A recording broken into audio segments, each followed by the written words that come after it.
केले. हां, तो ती.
Welcome all to this ACMG guidelines number two.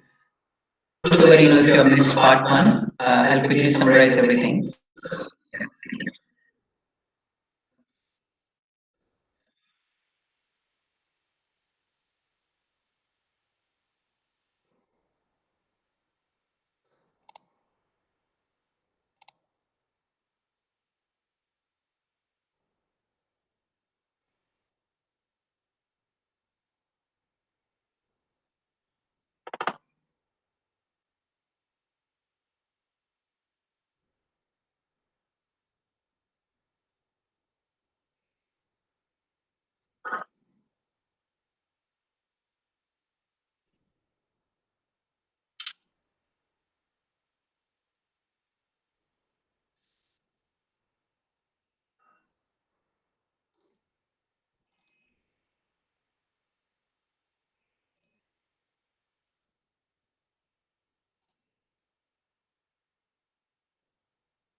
Yes, yeah, that was what. Yeah, thank you, I am. Yeah, I forgot to send you that link. Yeah.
So it's 5 p.m. Thank you so much for joining. So this is part two of this. What does ACMG and ACG's guidelines tell us about variant prioritization?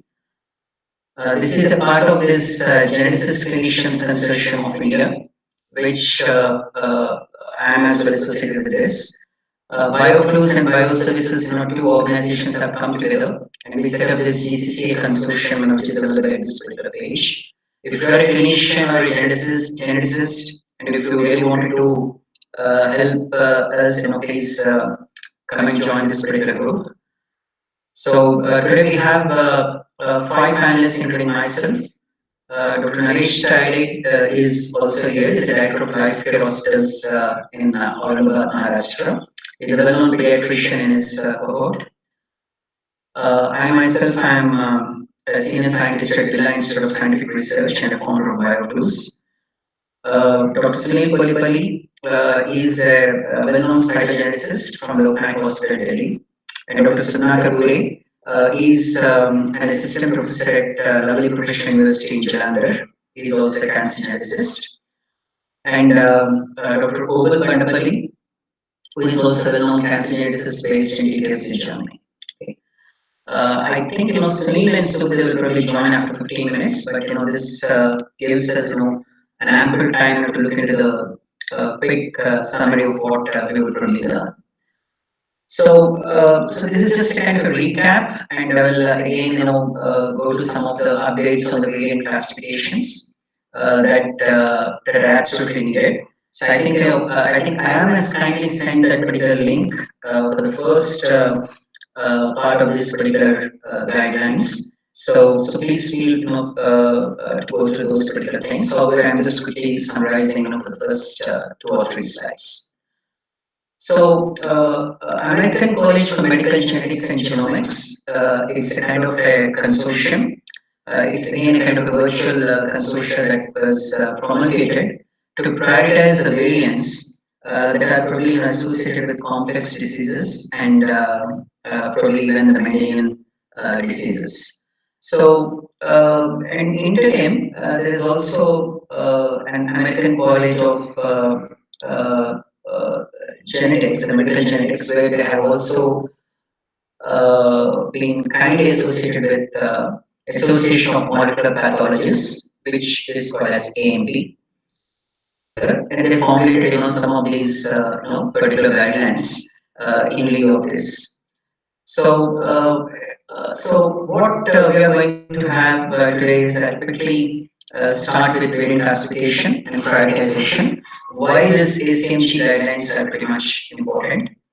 We will primarily talk about the cytogenetic assays, which will Sunil will lead, and then based on some of the pediatric-based analysis that Sunil will also talk, we'll also go through some of the cancer biomarkers, primarily that are in linkage disequilibrium, based group and ovulatory.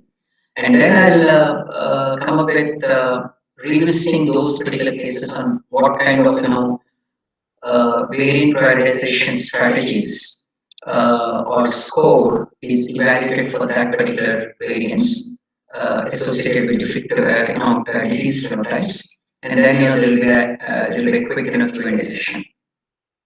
Okay. So this is what I was just trying to tell you. There is an Association for Clinical Genomic Sciences based in UK, and of course the very first two are based in USA, Association for Pathology.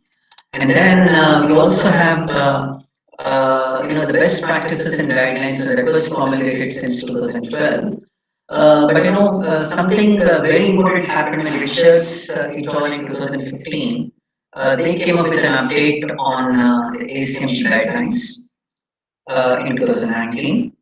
And then there's also a new classification scoring, which was again put up by Royal Societies of Australia and other countries. And unfortunately, in India, there is no good scenario with respect to ACMG guidelines.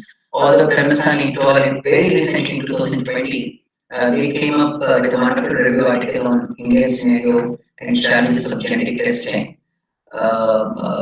which are associated with various complex and Mendelian disorders. This was a kind of a wonderful review uh, by Genome Patri or ACMG Biosolutions. So when we when we annotate our variants, the most important thing is we always look into the evidence-based classification. Okay, so we ask whether or not a variant that is classified is one among very strong or moderate or supportive. Okay, so if a variant is either very strong or strong, that should always be supported by all this particular data like the population data, the predictive data, functional annotation, severity data, and whether or not it comes under the de novo or the miscellaneous classification. Okay.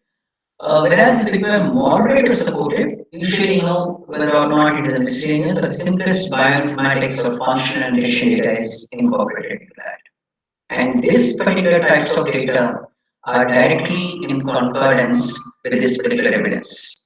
And finally, the most important classification again, this is simply based on the evidence-based data, whether or not it's benign, pathogenic, likely pathogenic, or causal or bona fide is considered. Okay. So usually there are different databases. One is the well-known DBSNP, DBBAR, and CleanBar. DBSNP is for short SNPs. The DBBAR is for long SNPs or structural variants. The CleanBar is for clinically relevant or verified pathogenic mutations. But there are also other proprietary databases like the World Profiling Scores, the CAD, the Genome, the Genome in Bottle. There are also some Indian genome databases like Index database, the serial analysis of gene expression, the IGDB database, the GBAS Central, IndiGene, and Indian SNP databases as well.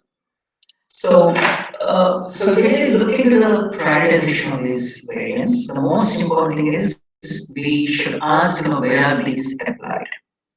In any case, primarily these particular classification, especially the evidence-based classification, is largely from the whole exome data or the whole genome sequencing data, because there are about 330,000 variants that have been classified across all these kind of things that are either coming from the next generation sequencing data, or the chromosomal microarray, or it could be anything. But very few variants are classified from the targeted genome sequencing, or in some special cases, there could be SNPs that are derived from the whole transcriptome shortened sequencing or RNA-seq.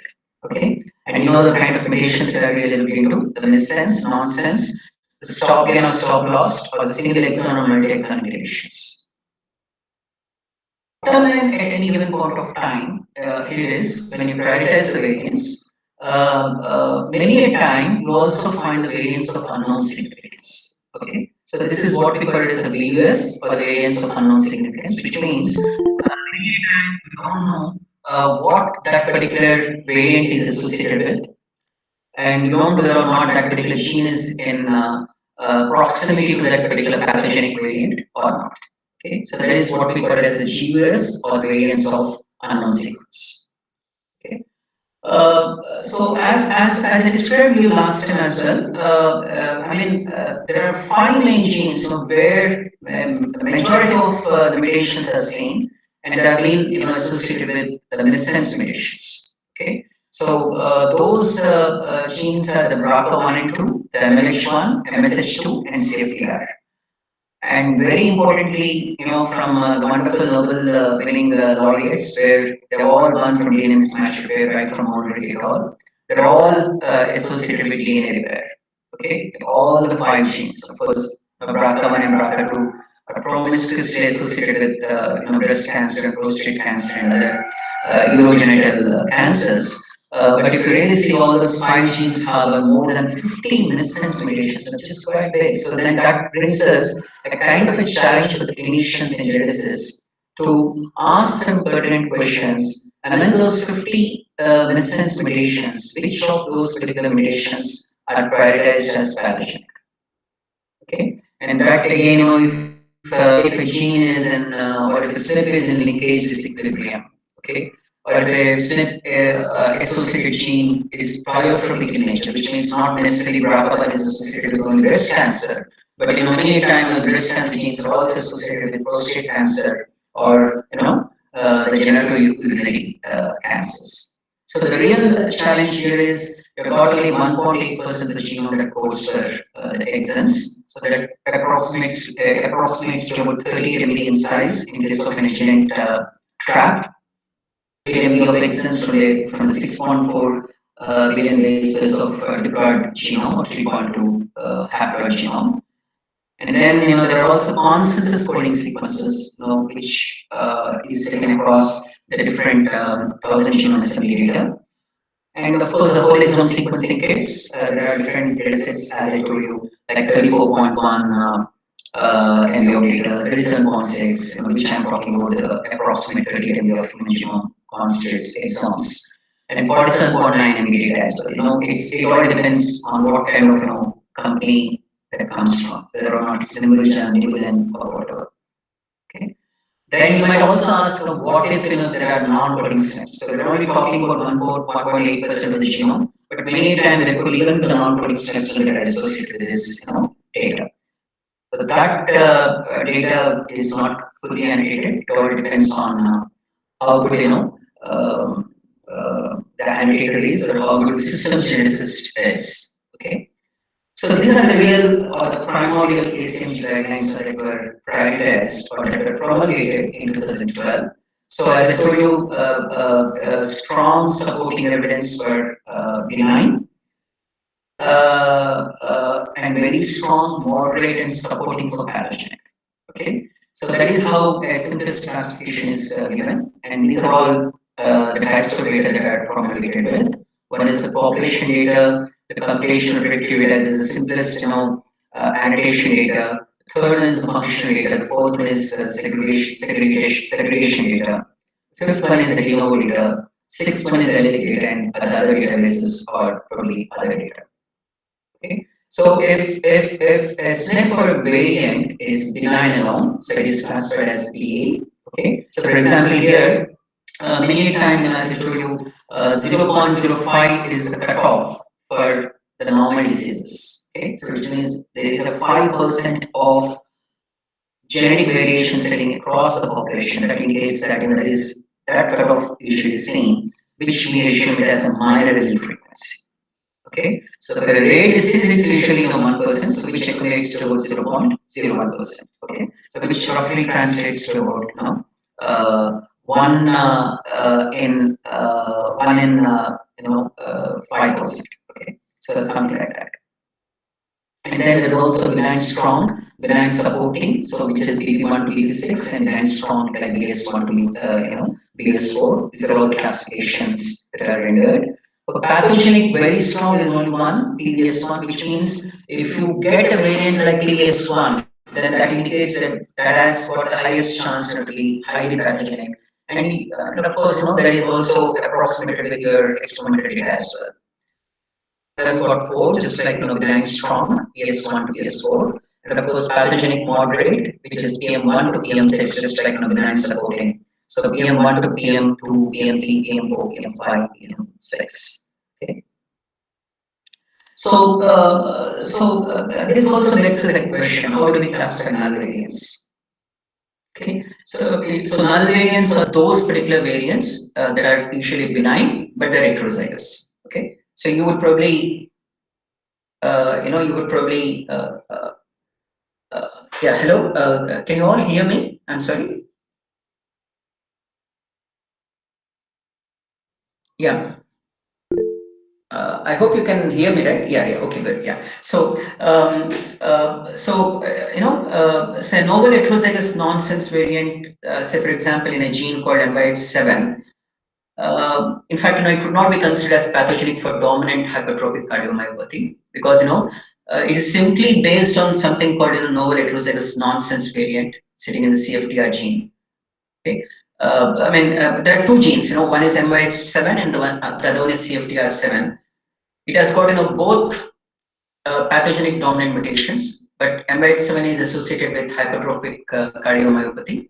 Okay, whereas the same or similar nonsense variant, okay, it can even be a part of a copy number variant as well, or something something like a nonsense variant which is associated with a gene like CFTR. Okay, a nonsense variant is it could even be with a change in the amino acid as well. So it could even lead to something like non-synonymous mutation as well. Okay, so that could even be considered as a recessive pathogenic variant. So that's just because it's a null variant, fairly benign, but it's primarily heterozygous. Okay, so this is the reason why a new criteria has been promulgated in 2016, which we call it as Sherlock criteria. So what we have done earlier is, if you really see from this particular figure here, so there are different criteria, different types of data like population data, computational data, functional segregation, de novo, and allelic data. So the similar data in Sherlock criteria, what people have done is there's something called semi-quantitative hierarchical evidence-based rules for locus interpretation, which means given the loci, given the allele frequency at that particular point, what are the evidence-based prioritization strategies that are being considered based on this ACMG framework? Okay, so this is simply built on something like a strong framework of 33 rules. There are 33 rules which we will discuss in the next few slides. Okay, so it's established by this ACMG MP guidelines, and it introduces about 108 detailed refinements, and it supports a more consistent and transparent approach to variant classification, okay, which we will probably discuss on what are those particular refinements. Okay, so this is one of the foremost criteria for Sherlock. You see, now this is such a very interesting and fascinating one. You see, it's just a very simplest thing. So the criteria is simply based on the scores from 1 to 5, which I described you earlier. Say, for example, for benign alone, okay, for benign supportive, okay, pathogenic, very strong, okay, like previous one, pathogenic strong 1, pathogenic strong 2, 3, and 4, okay, and the pathogenic moderate 1 to 6, which I described earlier. Okay. So as you could see here, so if there is a variant of unknown significance, which means you don't know whether or not that variant is pathogenic, but you have some classification. Okay. So you have a 3 score, which is just slightly benign, which means it's not pathogenic. So then the score is something like 3B, which means the score is just 3 and B is a benign category. Okay. But you know that it's absolutely benign condition because from the experiments or from say the integrated genome view browser, you validate it, you check it whether or not that particular mutation is absolutely benign, because that benign mutation is coming directly from say an autosomal dominant genotype. Okay, then you may say that it is given a score like 5. Okay, so it's a 5 benign. So likewise, it is given in orange or red, which indicates that it's highly pathogenic. So the score is 4P. So it's just like pathogenic strong. Maybe 5P is pathogenic very strong. Okay, so 5P. So it's a likely pathogenic and it's a pathogenic. Okay, you may say that likely pathogenic could also be pathogenic moderate sometimes. Okay, and of course you just check the clinical population data, you confirm it, and then you see from the exact database, from the exome aggregated consortium database, which we call as exact. Okay, the functional variant type, and you see whether or not there are any dinucleotides that are here, and if there's a nonsense frame shift mutation, which means there's a mutation that is really leading to change in the amino acid, so which means completely it might result into a different protein and altogether a different phenotype. Okay, then that is what we call as a nonsense frame shift mutation. Okay, so and then you take the clinical observations, and then you take the functional experimental data, and then say whether or not your mutation is say a deleterious one or maybe a neutral one. So if it is a neutral one, we may say that it's directly coming from a benign case. Okay, so it is not a benign one. Okay, it's directly pathogenic and it's absolutely detrimental to that particular diseased phenotype. This is what we call it as one of the primary categories of Sherlock criteria. So Sherlock, as I defined you, it's semi-quantitative, hierarchical, evidence-based rules for locus interpretation. So as you could see, you are looking specifically into the locus. You're tagging, hey, specifically and getting into that and saying that yes, You're looking into the locus, asking whether or not that particular mutation is absolutely not pathogenic. You're looking into the semi-quantitative measurements. You're giving some decision tree based matrix. You're giving some hierarchical data interpretation, like scores in the form of 5 or 3, and then come to a kind of a conclusion. Okay, yeah. So the next important criteria is based on the evidence base. So please imagine this particular slide again, the previous one which I was showing you. Okay, the evidence-based classification here. Okay, so here this evidence-based classification needs to be looked into picture. So here, as you can see here, you have 5p, 3p, all the values that I've given you. Interestingly, you see there's also 0.5p, which means the score is given as 0.5 pathogenic, which means it's even less than 1. You're not sure whether or not it's absolutely a kind of a pathogenic or likely pathogenic even as well. Okay, and EV is evidence. Okay, and usually there are 4 digits followed by EV, 00, and followed by 2 other numbers. It could be any numbers. Okay, usually.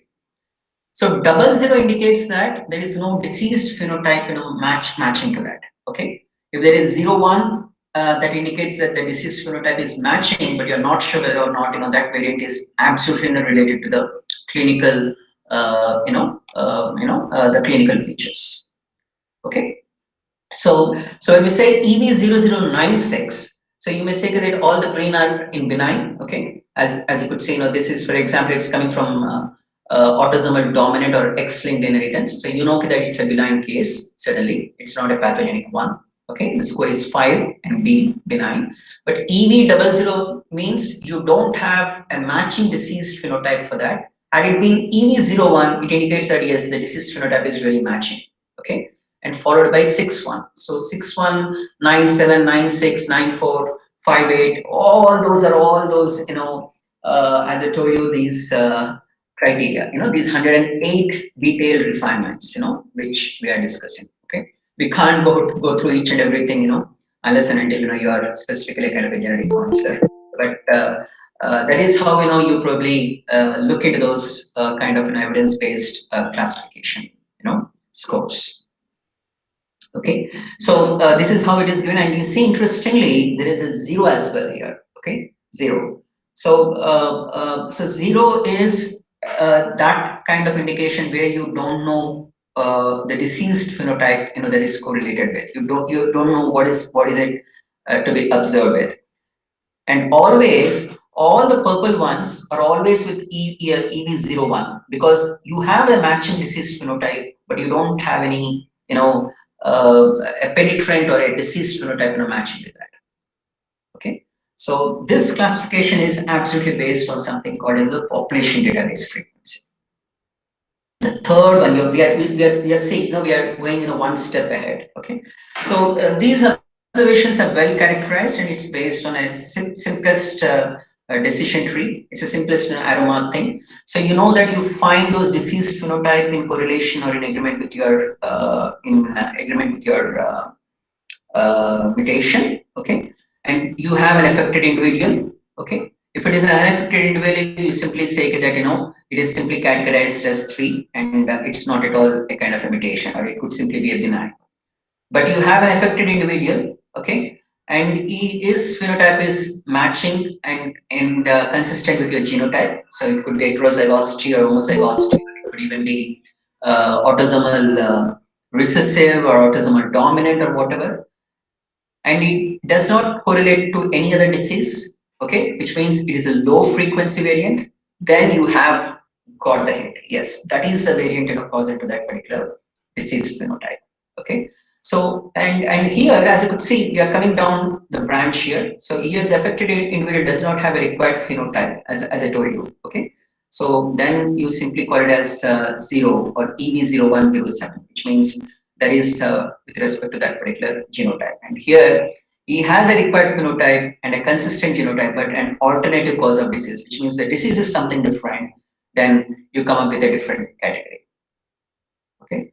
And here, say for example, you have a required phenotype but does not have an alternative cause of disease, but it is a high frequency variant, which means if the variant is seen across different populations, like it is commonly seen in Asian, it is commonly seen in Caucasian, Han Chinese, African, West and other things, then it does not correlate to that particular evidence. So this decision tree based approach is also very very interesting. So if you ask me, these variants classification were categorized since 2017, and there were at least 10,000 papers that have been published across different complex diseases and Mendelian diseases so far. And they have been categorized based on the normal ACMG guidelines.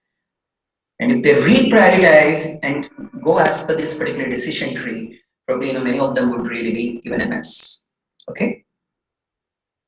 And this is more interesting now, you see. So now what happens is you take the population data, you know what is that allele frequency, okay? And if the allele frequency is too high for that particular pathogenic variant, okay, then you find, say, some founder mutation, which means right from your parent to the siblings or to the current index child, okay, you know that that particular mutation has been consistently seen across all the tribe members, all the parent to the offspring, okay, then you find that it's a pathogenic mutation. If not, it's a benign mutation, okay.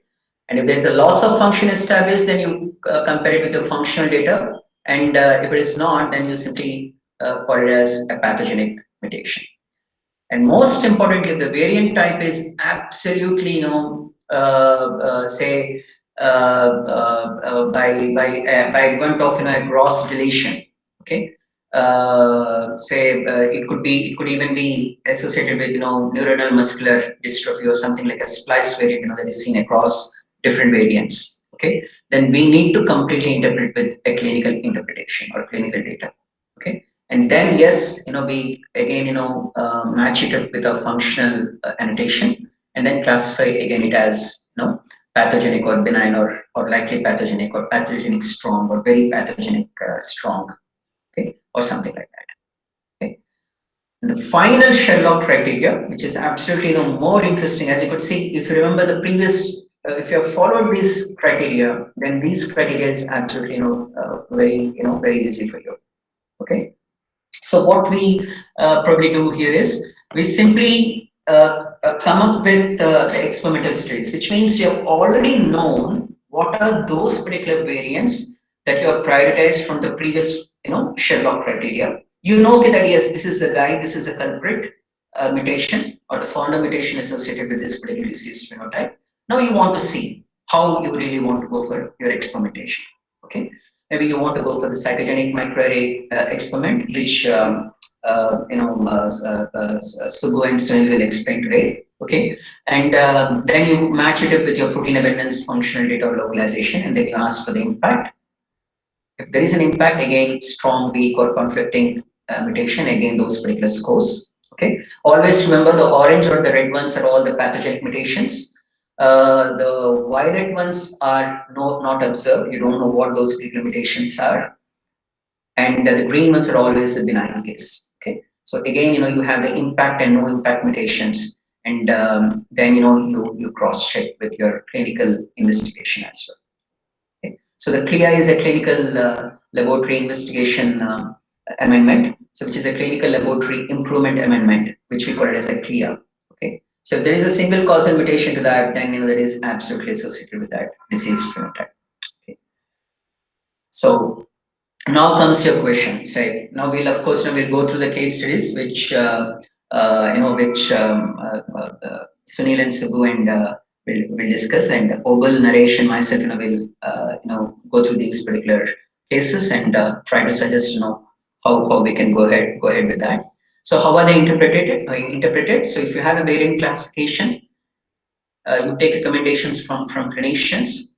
You probably ask whether or not from the functional assays or from the whole exome sequencing data or the clinical exome, whether or not the variant is prioritized based on the Sherlock criteria or from the ACMG guidelines criteria or even in the AMP criteria. And even if the functional annotations are not probably reconfirmed or evaluated, you might want to ask if there are any mutations directly coming from the mother, which could even be mitochondria.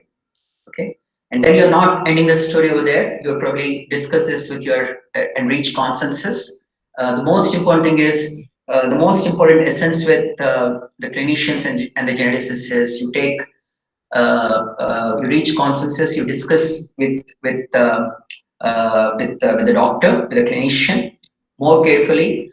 Ask him twice or thrice whether or not any of those particular features are dysmorphic, which means any of those particular um, morphological features are associated with this particular CleanVar data. Okay, that is what at least I did with when I analyzed four of his particular samples. So we are bridging the gap. Okay, and most importantly, the convergence. Okay, so this is what we probably discuss every time now when we go with this. Okay.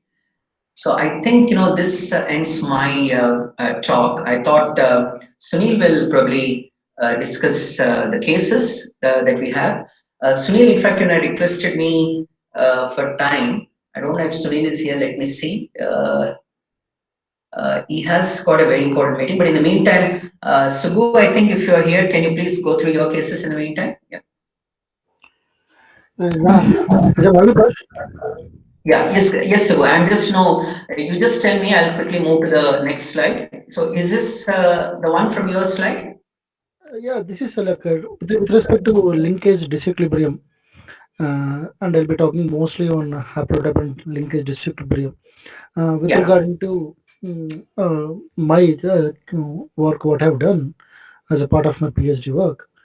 Uh, so, uh, it's most important. Like one should understand, to begin before linkage disequilibrium, what is an haplotype? Now, one would know haplotype is something like it's not like nothing but when you have a set of DNA variations or the polymorphisms that tend to inherit together, okay, which will be tend to inherit together. Then we try to see we'll take up the combinations of those alleles. Okay, we'll take the combinations of those alleles or those set of those particular SNPs, okay, which are found on the same chromosome. So mostly haplotype will be an randomly associated variations that what we see. There is a difference between haplotype and a linkage disequilibrium. Haplotype will be a random association that we tend to see with regard to the variations, which is present on the same chromosome. But when you talk about a linkage disequilibrium, the phenomenon is it's quite different. It is a non-random association. It may be there on the same chromosome, or it may not be there on the same chromosome. So it's a basically non-random association that one come across. So, for example, the other day, okay, sorry, because I was thinking about the X-ray conference. As I was working in acute leukemia, we have seen non-random association studies in our in my cases. What I have done with regard to acute leukemia. Uh, Basically, there are many reasons behind for influencing this particular linkage disequilibrium. It may be because of the selection, the rate of genetic recombinations, it may be mutational rates, it may be because of genetic drift. So there are many aspects that come across. And when you see, for example, take an example of one gene. We already know what is an allele. It is if you talk about a gene, it's a contrast traits which will be present on different chromosomes taken into consideration. Same gene, but same gene. You have multiple SNPs. That SNPs may be present on the same chromosome or on a different chromosome. This is a small thing that one has to understand. Okay. When we talk about, for example, taking an example of XRCC6 gene. Okay, which is one of the important gene with regard into NHEJ pathway, non-homologous end joining pathway. Okay, basically, so this particular gene, it contains a lot of SNPs. Okay, and I have selected a few SNPs which are related. Uh, so if it is individually it is showing risk. If both are combined, it is showing protective nature. Means if one allele is showing, it is showing a risk. If two alleles are there, it is showing a protective nature. It means that independent. It means that there is something called as epistatic. One allele is suppressing the expression of the other allele. So that's where we talk about the epistatic interactions.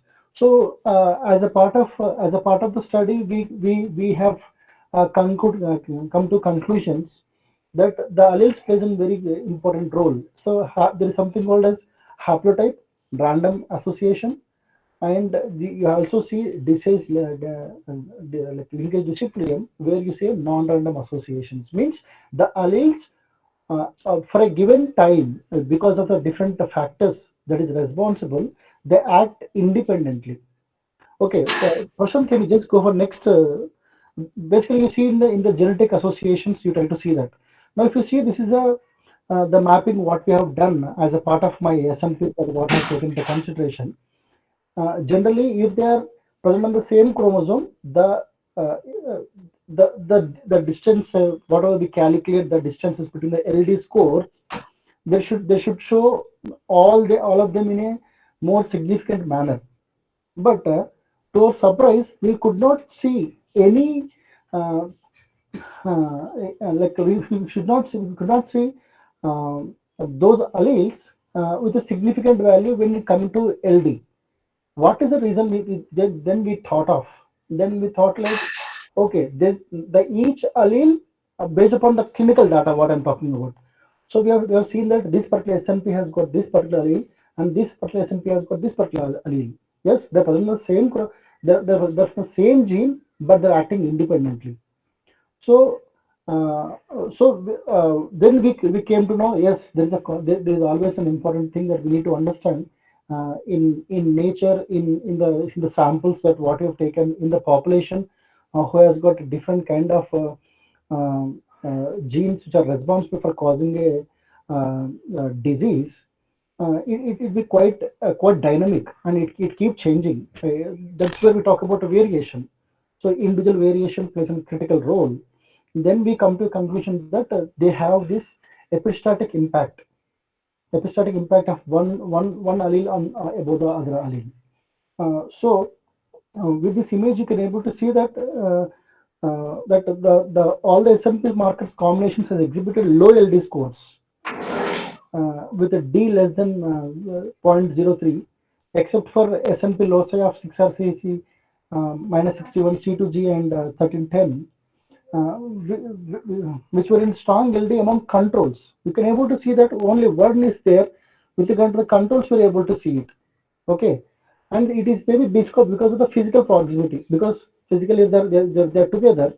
Because now you can see the difference between minus 61C, which is there in the promoter region, minus 61 C2G, and minus 13 17 10. So which are very close in nature. Because of the close proximity, you are seeing the LD score, strong LD score with the controls. But when you see with regard into the cases, it is not showing the same.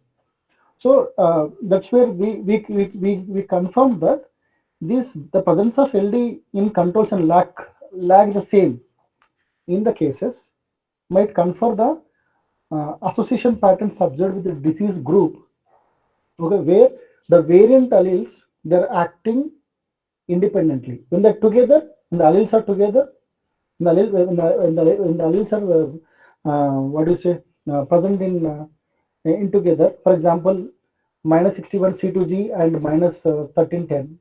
These two SNPs, when we take, when they're present together, then it's showing a protective nature. When they're individual, they're giving a risk stratification. They're giving a risk outcome. So it say that the risk associated with regard to this particular SNPs, they are conferred risk independently rather than the combined nature. So the same thing was observed in both AML, acute myeloid leukemia, and also acute lymphoblastic leukemia. Two leukemias we have got two different diseases. So we have seen that they're acting very independently. Means there is always an impact of some other forces within the genome of an individual that they strive to act independently. So that is what the linkage equilibrium is all about. Yeah, this is one is with regard to AML and ALL. with regard to that particular SNP that we have taken study. Now this study, it is not about only one SNP, it's about multiple SNPs. Have taken in this particular the map what you have seen. Have taken something called as NHJ pathway. In NHJ pathway, we have taken two SNPs from XRCC6, two SNPs from XRCC7, XRCC5, and one SNP for XRCC7. So we have taken five SNPs from NHJ pathway, and we have taken one more gene called as ATM, which is a DNA sensor. We have taken that. So we try to study different combinations of this. And apart from that, we have also taken apoptotic related genes, fast genes. So whenever we have tried to do the analysis, but to our surprise, we have seen that these each and every SNP which are present, when they have seen with regard to LD, they are acting, they're conferring risk independently rather than together. So my observations says that yes, the haplotype results and as well as the LD results are showing a concordance. So that's where uh, I can say about any specific doubts you have. I can give more inputs, like what exactly, where exactly you are having a doubt. So, for example, if you take about my study design, the samples have been collected from the cancer hospitals, from MNJ Cancer Hospital and Nizam Institute of Medical Sciences. The total sample size is around 772 samples, which is pretty good sample size when you try to talk about any SNP that is taken into consideration. And in acute leukemia, we have taken 446 samples where AML 225 and ALL 221, and we have taken all the criteria, the inclusion criteria, nothing but we have taken primary de novo samples, the fresh samples. It's not like we have taken therapy related samples. We have excluded the therapy related samples. The secondary leukemia samples we have completely excluded from the study. So what are the samples we have taken? We have taken very fresh sample. Then we have done this particular genetic association studies. Then we came to conclusion. If Prash, if you can allow me, I would like to show my uh, my, Please, yeah. my PhD presentation. Yeah, Yeah, please. yeah, Yeah, I'm just stopping the yeah, yeah. screen. Yeah. Please. Yeah, thank you.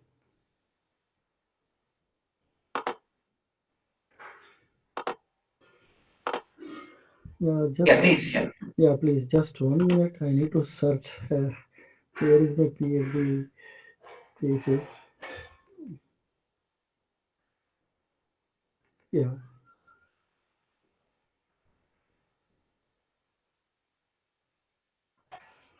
Just 1 minute, please.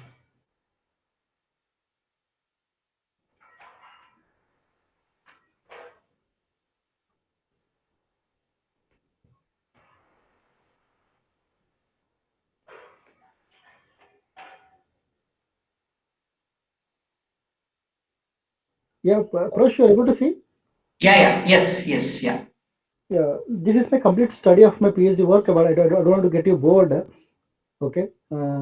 Basically, it's a complete FLT3 mutation screening and SNP analysis of NHJ repair and extensive therapeutic pathway in acute leukemia. And we have done some extensive work with regard to taking different clinical samples into consideration. And this is my hypothesis of my study. And then we always try to see that association of epidemiological parameters such as age at onset, nativity, occupation, diet, and habits with occurrence of acute leukemia, how they are coming. Then we have taken the clinical samples with regard to WBC, platelet, blast percentage, HB levels, LDH levels, then complete remission rate, and disease-free survival. Then these are the snips that we have collected, and we have taken a what you can say, an oncogenic mutation which converts a risk. Okay, that also we have taken. Then we have done some statistical analysis by using gene interaction studies where LD is one thing. Then we have done MDR, multi-dimensional reduction analysis. Then we have done combined genotype analysis. We have taken the risk genotypes. What are the risk genotype that is present? We have taken the risk genotypes. Then we have done, to understand this, we have done the in silico analysis also. Okay. Further, when you see this already you have seen it. This is a methodology what you have seen, what you have we have done. Experimentally, we have isolated the DNA, and then we have checked with regard to FLT3. Then the kind of polymorphism which has been taken from each gene. One polymorphism we have taken from XRCC5. It is variable tandem repeat polymorphism. Then another is called a BIPSA. It's basically kind of SNP that what you have selected. Then RFLP analysis we have done. Then further we have done our odds ratios, then t-test, then correlation regression, then Kepler makeups, then hazardous risk by COGS regression analysis we have done. Then we use different tools like SNP Start, HaploView, and MDR analysis. So this is give you just to give you an overview. Then these are the results and discussion that what we got. We got epidemiological and clinical variables. We have done the distribution of epidemiological variables, kill claim and controls. Basically, when you talk about AML, it is an it is an the age at onset is the elderly persons more than 40, 50 years of age. The risk is the risk is more with regard to AML, but ALL is an engaged group. It is less than 10 years or 10 to 20 years of age. We can able to see that there is an increase frequency and percentages when compared from AML to ALL. The data itself showed that AML is an elderly age disease when compared to the ALL. ALL is an younger age disease. So we have seen that who are more preponderance with regard to developing risk, the males has gone high preponderance when compared to uh, females, even because of their lifestyle habits, because of their other related conditions. So there are many issues that happens. For example, we don't get some associations because of many. If you take higher sample size, okay, but whatever the availability of samples that we can pull up for this study is around we have done for around it's an 4.5 to 5.5 years work. The sample collection is it's a challenge. Okay, then we have taken the smokers. The smokers, like clearly see that there is a twofold increase of smokers in AML when compared to the ALL. When compared to the ALL, where if we talk about smoking, the tobacco is an important component where we have a benzene. Okay, so that could arise in the development of the disease. Then further, we have taken the baseline clinical characters like age at diagnosis. When we're going for a diagnosis, what is the age with regard to the AML? Mean SD values. We've taken the mean values. Then we have calculated. We could able to see that age at diagnosis around 30 plus or 30 around 30 years of age. We have could able to get it 30.88, and then HB levels, peripheral blast. And blast is something like it is an important prognostic marker when you talk about acute leukemia. When you talk about a given general population, the blast percentage will be around, it will be less than 1%, means it should be less, 0.55 percentage because of many pollutants, many carcinogens that we come across. That happens in general population. But when you see with regard to a leukemia patient, you can able to see the cerebral blast percentage itself is 63.09, which is a huge number because there is immature blood cell. So the immature blood cells where there is an increase in the leukemic count. So the same thing was observed with regarding to WBC, then the platelet count, and then we have seen the LDH levels, then disease-free survival. So we have done a lot of analysis before we come to conclusions. Then this is the SNPs which were selected. XRCC we have selected VNT like by two different kind of analysis, VNTR and PCR RFP mechanisms. Then this is regarding to the extrinsic apoptotic pathway. When we try and see that a particular SNP and what way we have done the analysis, we have taken the genotype association between the controls and cases. That's why we do case control study. Models here, we have codominant models, we have recessive models, we have dominant models. but most appropriate only a codominant model when you talking about a genotype taken into consideration.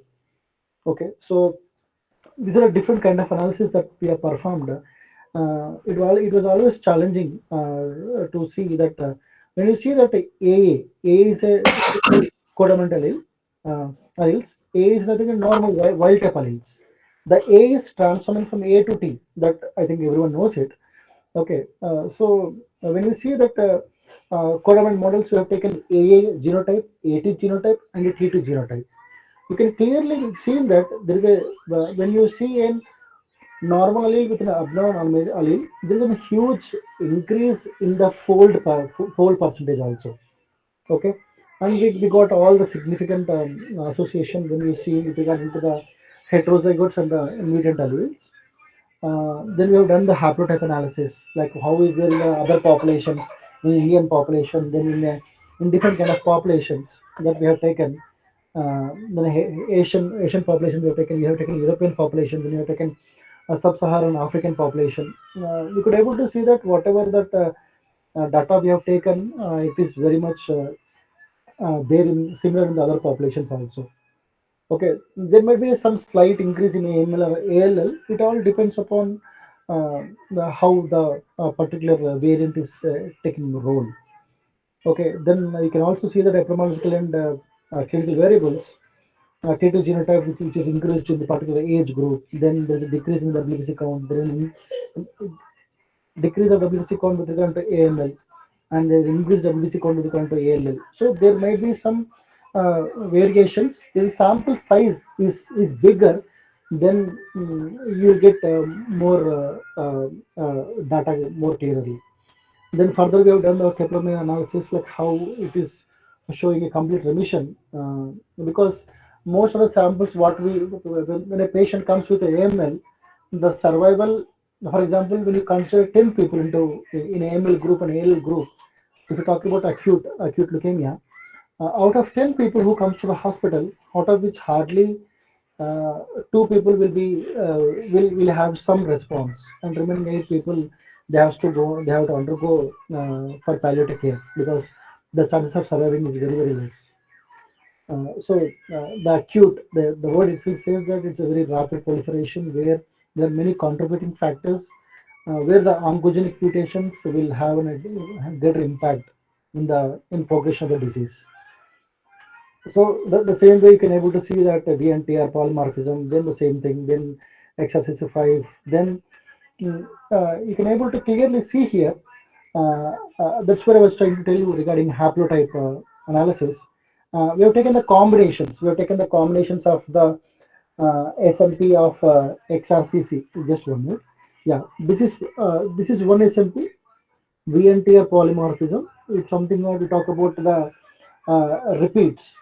It consists of three alleles, 0R, 1R, and 2R. 0R is the three alleles, nothing but we have further classified them based upon the alleles that it contains. 0R means there are no repeats, 1R means one repeat, then 2R is two repeats. It contains around 21 nucleotide repeat. Okay, so with an increase in repeat in one repeat, there is an additional SMP1 site. And so it's a transcriptive factor that we have done some initial analysis to understand this functional significance. Okay, so we have taken this particular genotypes. For example, you need to understand we have taken some genotypes into consideration. Then this is one more SMP of the same XRCC 5G. So we have done this haplotype analysis. We could able to see that you can able to zero or to A means G to A is one SMP. A is a one variant, and OR is the zero repeats of the 21 nucleotides. We have taken different combinations of it between the controls and also the cases. Then we have calculated the odds ratio. Okay, when you're able to see that in OR 0R and A variant, these are two variants only. You can able to see the fold increase. 5.63 is the fold increase. And 1R and A, when see these are all the variant alleles only. You can see 4.2 is a risk for fold risk. So the same thing we have done with regarding to ALL also. This is an AML disease and this is an ALL disease. We have seen that it's a IRGs is the most frequent haplotype that we have seen with regard to case and controls. But the frequency that we have seen of 2RA and 1RA and ORA haplotype, they're significantly elevated in both the AML and ALL, which means that the presence of an A allele, means which is a variant allele, conferred risk irrespective of the presence of the DNT organism. Means the particular A allele, uh, which is this particular polymorphism, the presence of AL has got. You can able to see here. You can able to see clearly here. It can be heterozygote and it can be a homozygous mutant. You can see the fold increase 4.48 and 8.77. It's a huge, highly significant association that is being observed. So the presence of A allele is elevating the higher risk with regarding to this particular polymorphisms that we taken. Then again we have taken exercise 6. So it has also shown uh, what do you say, the haplotypes we have performed. Okay, and you can able to see apart from haplotype, we also did something called as a diplotype analysis, where we have taken the risk groups, whichever the values we got significant, we have taken those combinations and we have then done our diplotype analysis. So this is much more advanced work what we have done apart from haplotype. The only taking the risk genotypes and trying to calculate what the haplotype significantly associated genotypes are there. That we have taken different combinations. You can able to see that the diplotype is nothing but the CCCC and CCCC, which have been there. It is CC is from 61C to G and CG is from this we have taken CC. So we have taken different combinations and then we have worked on. You can able to see the odds ratios. When CG is there, the fold is 3.2. But when we see the CG with the GG and CG report, we can able to see the 17.1. The odds ratio has been calculated. Means there is always some significant increased frequency with regard to diplotype. The 50% probability of producing a risk haplotype as compared to diplotype with a 25% probability. So we have done the same analysis. Then we have taken the combined genotype analysis. The adverse genotypes, what we have got the results. Then we have done the combined genotype analysis. You can able to clearly see that how the odds ratio is getting elevated. So, what are the results that we got? It was very promising, and this data has to be published now. So there is a lot of work left over. Yeah. Uh, yeah. So then we done FLT3, that oncogenic mutation screening we have done. How it is there in this population, how they are responding. Then we combined those SNPs along with the FLT3. Okay, then we could able to see that XRCC5 VNTR is showing some elevation, XRCC5 24 to 08 SNP is giving elevation, then FAS genes are giving elevations. So there are the combination which also going short a lot of risk stratification. So then we have done configuration analysis, hazardous risk analysis we have done. Uh, we got some promising results. Yeah. Then we have done gene interaction studies like linked distributed multi-dimensional reduction analysis, common genetic analysis. So the same thing I was discussing with you. Yeah. Then we have done something called as risk association with regarding to the genetic all interactions, how it is performing. So for that we use multi-dimensional reduction analysis. So we do a lot of iterations. The model was selected based upon the C value consistency and testing balance accuracy with more than zero point 0.5 with a significant test p value will consider for the best models. Then we see some synergistic interactions between those particular molecules, and these are our results. This is where we try to came to a conclusion that if they are there together, they're showing in protective nature, but they were independently they're conferring risk. Okay, that's where we came to conclusions that there are, see, we draw conclusions based upon the associations that what is being present. So then we came to conclusions that yes, these genes are very important to consider independently rather than on, mm, uh, cumulatively. So we have seen that common genotype analysis. You can see that when you take in the adverse genotypes of, then we got around 72. So the elevation, like there is always linear increase in the associations for the what we have studied. So we have done in silico analysis. Then there's always a higher expression. Then when you try and see here, when you see this particular NHJ pathway, which is an error-prone pathway, it's a ligand independent pathway that is there, and it is the first pathway to get activated whenever there's some damage happens regarding to the system. The first path that activates in the human disease is nothing but NHJ pathway. When we talk about the genome integrity, the genomic stability point of view, so we have checked with regard to this particular pathway, NHJ pathway. We have taken these particular SNPs, and it has shown higher expression with regard into the excessive error prone repair. And then we have worked on the apoptotic pathway, then the proliferative advantage that we have from FLT3.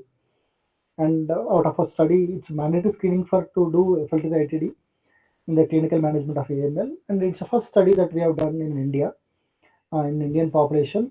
We got around 18.4 percentage out of the samples what we got, around 2 to 25 samples what we got, out of which 18% they have this particular FLT3 ATD mutation, means they don't respond to chemotherapy at all. So that's where we give data to the clinician, then they change the medication into different combinations and then try to give it. So it's a mandatory screening for FLT3 ITD, then FAS-L, which is an important one more marker with regard to apoptotic pathway. It is an important alternative target can be taken. ATM, XRCC5 and 6 can be used as a biomarkers in the management of the disease. So these are the things like, yeah. Yeah. Thank you so much, Sugu, for these excellent inputs. So we'll probably discuss the other cases in ACMG guidelines 3 because Sunil is not here. Sure. But what we are just going to do for the next 10-15 minutes is we'll run through some of the other slides which I have pending here. Okay. There are just one or two slides, I guess. I think I just need to finish it. Yes, there's only one slide. So I think these slides, since Sunil has had a last minute appointment. Uh, by the way, we have our chairman here, Nayas, Kausa Nayas, would like to speak in a few words about any of the cases that you have, Nayas.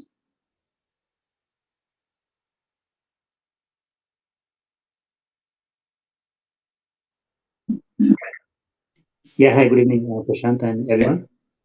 To be honest, I'm not prepared today to discuss it's okay. any Yeah, one of the yeah, cases. Yeah, so maybe next session we will discuss, a couple of cases that I would like to discuss mainly on cancer sure. cervix and some biomarkers we can discuss in next Sure.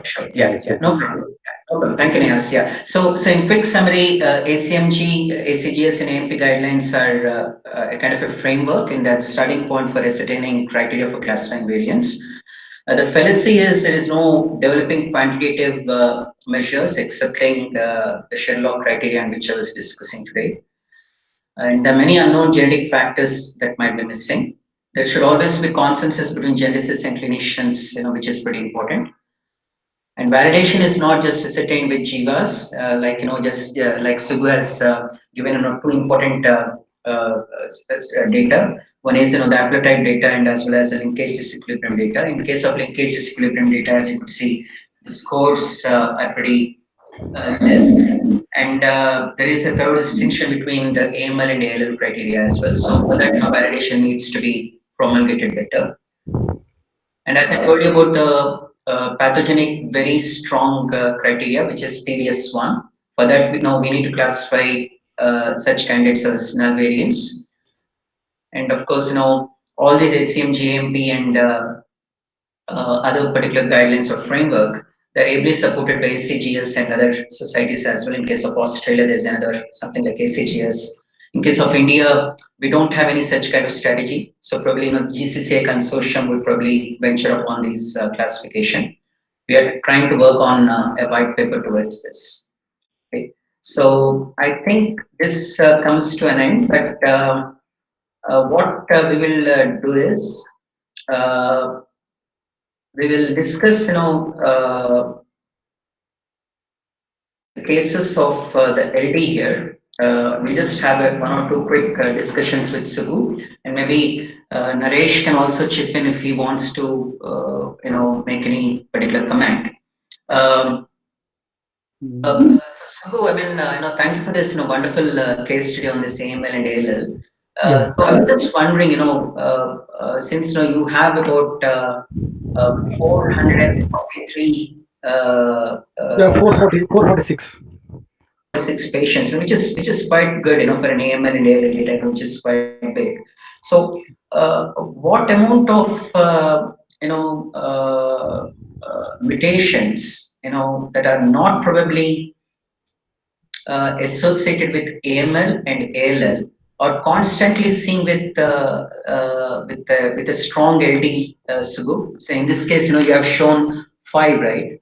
Five SNPs probably in the locus, and for AML, the same uh,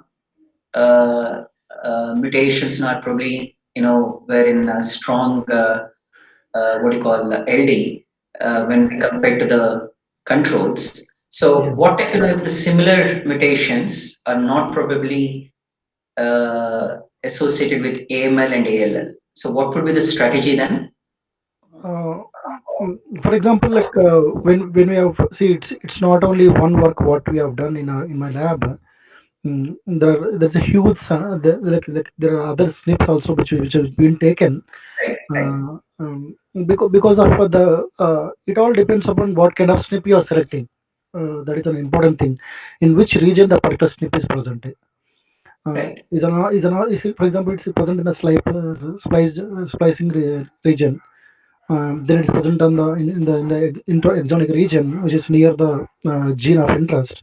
So this it depends upon the where exactly the snip is present. That is one. And right, when we have completely seen the complete genes that what you have, we have taken, we have selected from the database that is available. Then we have seen how this association of this particular pathways. We worked on NRE, like a nucleotide excision repair pathway. We worked on homologous pathway. We have worked on different kind of pathways. I can see, for example, now when we talk about homologous recombination pathway, we have seen XRCC1, and also MDM2 and other kind of pathways. They have shown strong LD.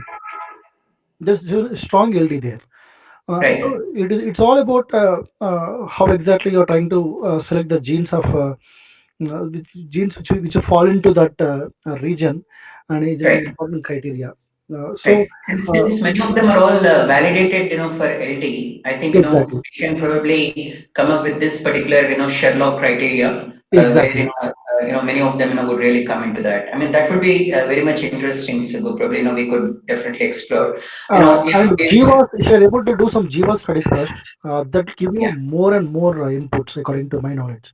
Right. No, but for the variant prioritization, for the SNP, if the SNP is in, say, in linkage disequilibrium, Yeah, and if that particular SNP has got is tends to be a kind of a pathogenic very strong, now with a yeah, good evidence like this, yeah, like 2.5p EV0023, yeah, then and if that particular mutation is seen very close to, like, say, transcription factor binding site, and if it is really somewhere associated with the enhancers, then yeah, that would really be the kind of a very good candidate, yeah.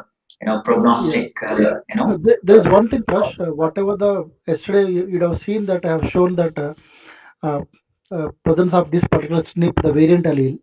There is Right. always there's a transcriptional factor which is getting affected. There's a loss of transcriptional factor. There's a gain of site, and there is a loss of site. Right. Right. That's very important evidence that we got as a part of this particular analysis. What you have done. Right. Right. I got it. Yeah. I think this comes to the conclusion of this particular session. Unfortunately, since Sunil is not here, we had wonderful three case studies he wanted, but last minute I apologize. That he had a very important meeting, last minute meeting. Since it's a government hospital, so he was busy.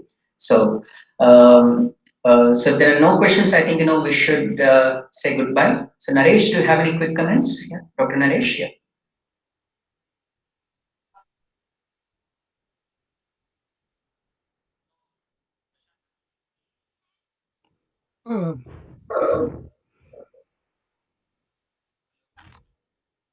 Uh, you're not audible, Naresh ji.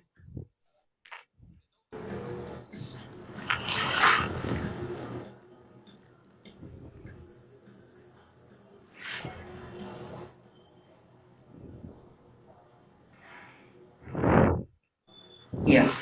So, if there are no comments, I think, I mean, we'll just wait as Naresh logs in with another computer probably. So, anyone, Yeah. Dr. Manish Kakkar or anyone, any comments now from the audience? Good evening, Prash. Good evening, Dr. Manish, please.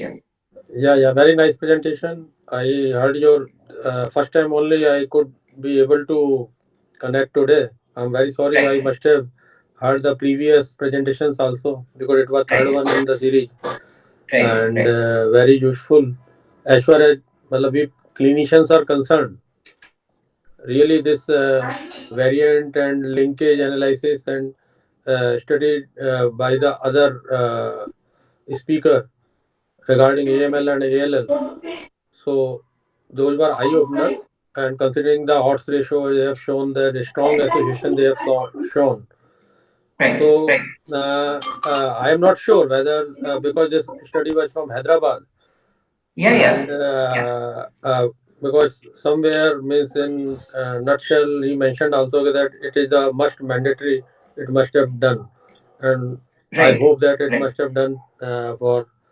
But as far Very as much, very much. genetic disorders are concerned, or some uh, disorders which might be having, we are not sure of the means what association might be there, what problem might be there. So, is it possible that we should go for this mutation or linkage analysis, or to search in some other disorders which are non-oncogenic in origin?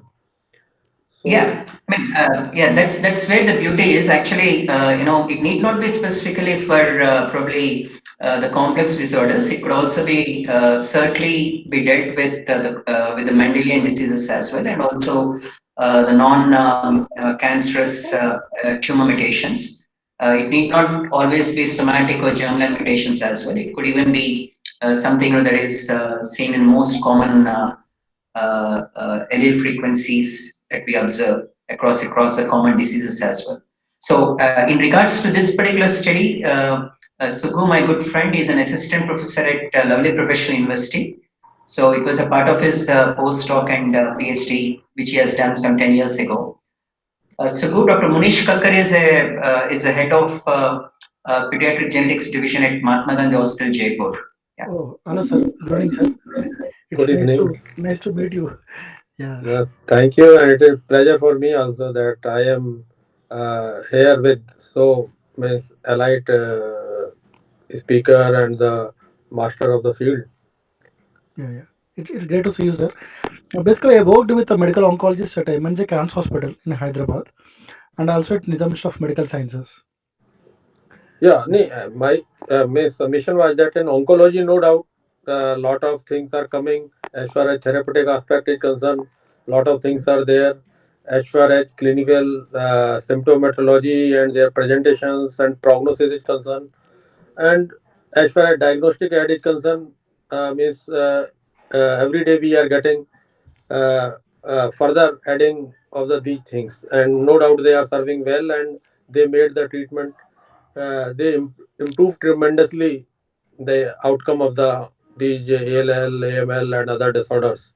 So Yeah. it was possible because of so hard work of you people by going through so much details of the uh, variants which might be strongly directly or indirectly related.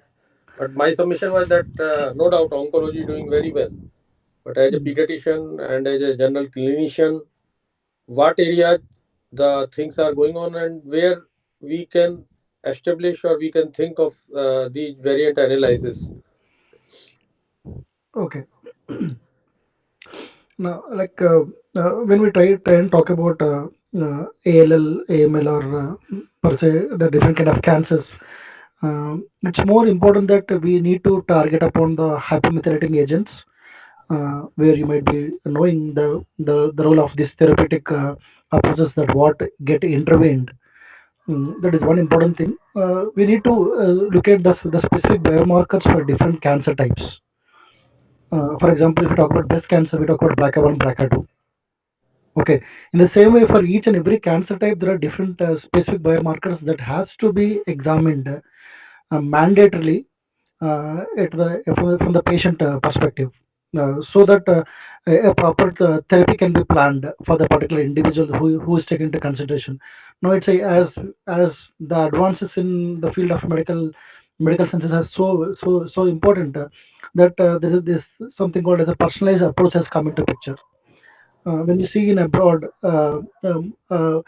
each patient is very crucial for when they go for the diagnosis. The treatment modalities change based upon the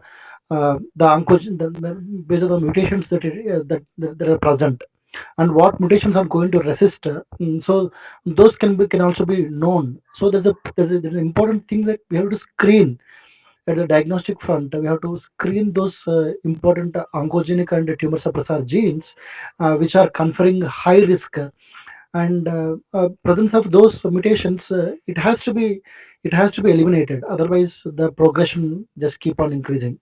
So it is. I say that every cancer has got its own specific biomarkers that has to be screened at a personalized level. So that is my submission. I think I've addressed your question. Thank you. So, Right. Right. Thank you, Sidhu, and thank you, Dr. Manish. Yeah, Dr. Naresh, do you have any quick comment before we say goodbye? Yeah. Yeah, Prashant. So I think Dr. Kakkar want to know whether it is other than cancer, whether there is any application of this Right. Yeah. biomarker role. I think that Yeah. is very well established in like Pompe's disease, where there is a CRIP negative or CRIP positive status is associated with response to the enzyme replacement therapy, and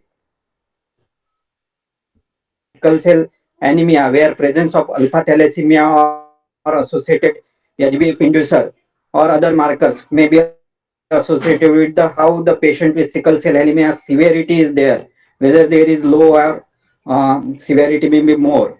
So this type of association we have to find out for other disorder also. Sometimes in diabetes also we can get this type of linkage where they may associated with chances of diabetes in other children or sibling.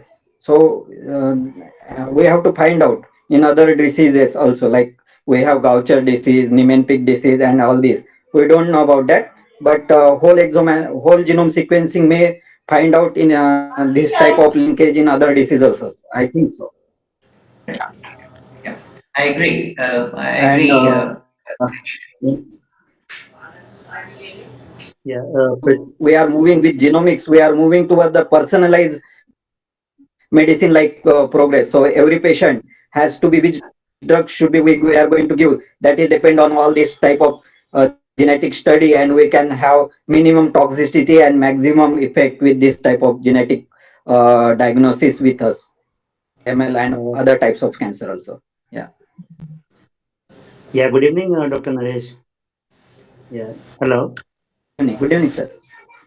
Yeah. Okay, so this is just one input from my end. If we have some time, like I'm not going to take more than 2 minutes. Prashant, Yeah, yeah, please, have please, time? please, yes, yeah. Yeah, we have five Okay, minutes, please, yeah, yeah. okay, then it's fine. So I'm going to start with the point that we discussed day one. Uh, while setting up this GCCI, the service area, that we defined in the total five area actually. We all know role of genetic counseling is like really gone to different height in cancers. But if you look at other area like reproductive health, cardiology, diabetes, and mental health, so these are the four areas that still need to be addressed, and there is a gap, regarding personalized medicine or biomarkers as a diagnostic tool or a prognostic markers. So I request mainly Prashant to to identify speakers from scientific community on these five area. I mean, five area means we already talk a lot about cancers, but at the same time, we also need to identify faculty from mental health, diabetes, cardiology, as well as reproductive health. And let's see if we talk about a lot of biomarkers that has been recently, come into the picture as far as diagnostic is concerned. Let me give you one example like preeclampsia. Preeclampsia, earlier it was a kind of disease nobody was aware of. Those who are into the practice, mainly from pediatric sites or obstetric sites. But a lot of markers are there into the picture in last 4 5 years. A lot of companies they have developed a lot of markers that that will give you a quick idea whether that patient need some treatment or some assistant or that need to be usko delivery karna ya nahi karna. So this kind of decision is very easy nowadays. So we need to discuss a lot of markers like this. In upcoming GCCI board, this is what all about idea is to bring all scientific information that is there in the lab, and those who are doing day and night on genomics as well as metabolomics or different aspects of the disease. So there are like 4 5 level of markers are there, but broadly three levels like DNA, RNA, protein, as well as epigenetic markers. So these markers that need to be discussed on and off whenever we all get some time. And if we push a little bit this timing towards late evening, so that if someone is interested from other region of the country like mainly USA and all, because we have good pool of genetic counselor on board with GCCI also, they wanted to join us, but because of the timing they're unable to join us actually. Sure. So Yeah. let's see if we consider that one also. So after office time, maybe if everybody is comfortable, we can consider those as well, like those who are not in South Asian countries. Sure. So Sure. I so think that we six can six match. thirty will also be fine. Yeah, 6:30 or So 7 will be yeah, yeah. I mean, if you push a little bit like towards the late evening side, probably others also can join because there's the morning time.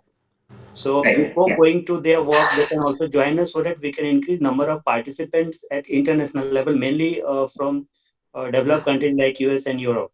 So these are the two Right. things that I wanted to add on to today's discussion, because we are Sure. now taking some shape, and it's good that both of you put a lot of effort today. And I'm missing Sunil today itself, because he also one of the good scientific committee members that always focus on a lot of disease that he's working on, and he's willing to share his experience from the lab to the patient actually. That is what we need to do more and more in future. So Right. Yeah. let's see if we can connect some clinician where they can present their case from the clinics. At the same time, if we can have some solution from our scientific community as a researcher, as a tools, as a diagnostic markers that is already into the picture, some markers already in the validation, and if we can also start some validation at our level with our group, that will be helpful for our clinician as a pilot study also.